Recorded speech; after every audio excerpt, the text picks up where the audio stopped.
রাজধানীর মোহাম্মদপুরে মা ও মেয়ে হত্যার ঘটনায় মূল আসামি আয়েশাকে ঝালকাঠি এলাকা থেকে তাকে গ্রেফতার করেছে পুলিশ। স্বামীর সহায়তায় ঢাকা ছাড়েন গৃহকর্মী আয়েশা। আরও যেসব চাঞ্চল্যকর তথ্য দিল পুলিশ।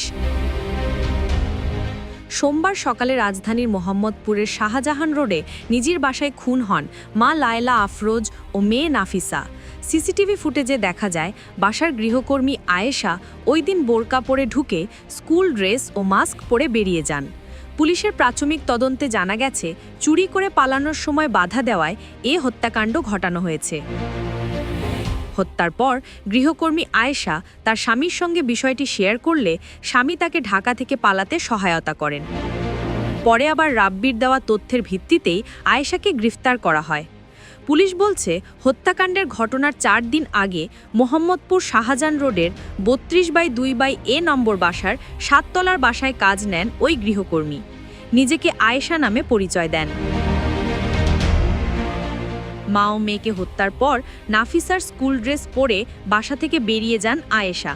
ভবনের একাধিক সিসিটিভি ফুটেজ বিশ্লেষণ করে দেখা যায় নাফিসার বাবা স্কুলের উদ্দেশ্যে সকাল 7টার দিকে বের হয়ে যান। এর ঘণ্টাখানেক পর 7:51 বোরখা পরে ওই বাসায় প্রবেশ করেন গৃহকর্মী আয়েশা। 1.5 ঘণ্টা পর 9:36 স্কুল ড্রেস পরে বাসা থেকে বেরিয়ে যান তিনি। ওই স্কুল ড্রেস নাফিসার। সকাল 11:30টার দিকে নাফিসার বাবা বাসায় ফিরে স্ত্রী ও মেয়েকে রক্তাক্ত অবস্থায় দেখতে পান।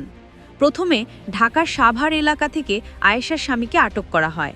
তার দেওয়া তথ্যের ভিত্তিতেই নলছিটি থেকে হাতে নাতে আয়েশাকে গ্রেফতার করা সম্ভব হয়েছে। তাকে জিজ্ঞাসাবাদ করার পর ঘটনার বিষয়ে বিস্তারিত জানানো হবে বলে জানান এডিসি জুয়েল রানা। এছাড়া তার স্বামীকে জিজ্ঞাসাবাদ করা হবে। হত্যাকাণ্ডে তার সংশ্লিষ্টতা থাকলে তাকেও গ্রেফতার দেখানো হবে। এডিসি আরও জানান, ক্লুলেস এই জোড়া খুনের রহস্য উদ্ঘাটন করতে গিয়ে পুলিশ জানতে পারে 6 মাস আগে মোহাম্মদপুরের বেড়িবাঁধ এলাকার একটি বাসায় চুরিও করেছিলেন আয়েশা।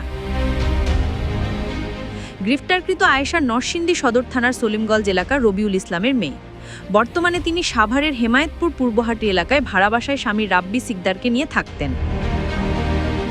হত্যাকাণ্ডের পর ঘটনাটি গণমাধ্যমে ব্যাপকভাবে প্রচার হলে রাব্বি তাদের ছোট সন্তানের কথা ভেবে স্ত্রীকে নিয়ে দাদাবাড়িতে পালিয়ে যায়। সেখান থেকেই আজ তাকে গ্রেফতার করা হয়। এই ধরনের ভিডিও দেখতে আমাদের সাথেই থাকুন।